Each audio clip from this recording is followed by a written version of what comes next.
আসসালামু আলাইকুম সুপ্রিয় দর্শক শ্রোতা বন্ধুরা, আপনারা যে যেখান থেকে আমাদের এই মিষ্টি পরিয়া পুটির ভিডিও দেখছেন সকলকে আন্তরিক শুভেচ্ছা জানিয়ে শুরু করছি আমাদের আজকের এই ভিডিও প্রোগ্রামটি। দেখতে পাচ্ছেন ক্যামেরার সামনে নিয়ে এসেছি একটা মায়াবী মিষ্টি আপুকে, তার কথাগুলো চলুন শুনে আসি। আসসালামু আলাইকুম আপু, ওয়ালাইকুম আসসালাম। কেমন আছেন আপনি? ভালো। আপনার নাম কি আপু? বৃষ্টি। বৃষ্টি? হ্যাঁ। বৃষ্টি আপু, বৃষ্টির দিনে কিন্তু বেশি বাইরে যায় না, নাইলে কিন্তু বৃষ্টিতে ধুয়ে আবার সাগরে চলে যাবেন। আপনার গ্রামের বাড়ি কোথায় বৃষ্টি আপু? কুমিল্লা। কোথায় বললেন? কুমিল্লা, কুমিল্লা। কুমিল্লা। এখন কোথায় থাকেন আপনি? এখন থাকি আমি সাভারে। সাভারে থাকেন? এখানে কার সাথে থাকেন? আপনার স্বামীর সাথে থাকেন নাকি? না, আমি আমার খালার সাথে থাকি। খালার সাথে থাকেন? হ্যাঁ। খালার সাথে থাকেন কেন, বিয়ে হয় নাই? না, বিয়ে হয় নাই। তে আপনার বয়স কত এখন? 18। তে এখনো বিয়ে হয় নাই কেন আপনার? যৌতুক চাই, যৌতুকের কারণে বিয়ে এই যে শাদী আপনার হয় নাকে না। নাকফুল দেখতেছি, আপনি বলতেছেন না। বিয়ে হয় নাই। না, এটা আমার খালায় বানায় দিছিল। সত্যি বলতেছেন বিয়ে হ্যাঁ। হয় নাই? আপনার খালার কাছে থাকেন কেন? আপনার বাবা মা নাই? না, আমার বাবা মা নাই। তারা কি হয়েছে? তারা বাবা মারা গেছে, মা অন্য জায়গায় বিয়ে বসে চলে গেছে। আপনার ভাই বোন কয়জন? এক ভাই এক বোন আমরা। আপনি বড় না ছোট? আমি বড়। আপনিই বড়? হ্যাঁ। আপনার ছোট জন ভাই না বোন? বোন। সে কত বড়? সে আমার ছোট আর কি 12 বছর। আচ্ছা, তো এখন আপনারা দুই বোনে খালার সাথে থাকেন নাকি হ্যাঁ। একাই থাকেন খালার কাছে? না, খালার কাছে দুজন থাকি।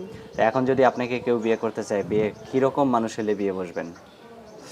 সে সারা জীবন যে আমার পাশে থাকবে, ভালোবেসে তার সাথে আর কি, তার মনে করেন যে যে আমার দায়িত্ব নিয়ে সারা জীবন আমার পাশে দাঁড়াতে পারবে মরার আগ পর্যন্ত, ওরকম একটা মানুষ।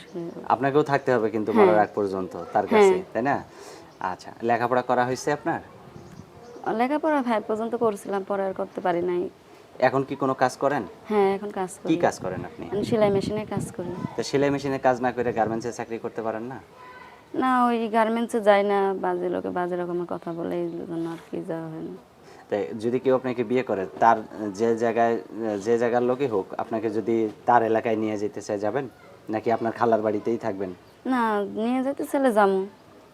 কোনো সমস্যা নাই তো? না। আচ্ছা, আপনার ফোন নাম্বার কি ইমো সেট আছে? না, ইমো সেট নেই, আমার বাটন সেট। যদি কেউ ইমোতে দেখতে চায় একটু আপনাকে? তো কারো কাছ থেকে আর কি নিয়ে একটু ব্যবস্থা করে করতে পারবো।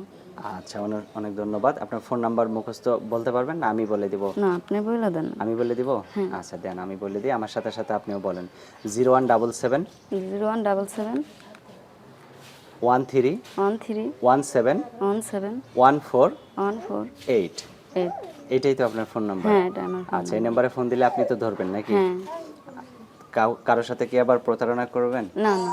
কারোর সাথে প্রতারণা না, করবেন কারোর না? সাথে প্রতারণা করবো না। আচ্ছা, দর্শক এই আপুটিকে দেখেই বোঝা যাচ্ছে একটা সহজ সরল মানুষ। যদি এই আপুটিকে কারো ভালো লাগে তাহলে অবশ্যই ঘরের বউ বানাতে পারেন। দেখতে পাচ্ছেন কত সুন্দর মায়াবী একটা ফেস নিয়ে দাঁড়িয়ে আছে এই মিষ্টি আপুটি। যদি কারো ভালো লাগে তাহলে যোগাযোগ করবেন ভিডিওতে দেওয়া নাম্বারে। ভালো থাকবেন সবাই, আজ এ পর্যন্তই, আল্লাহ হাফেজ।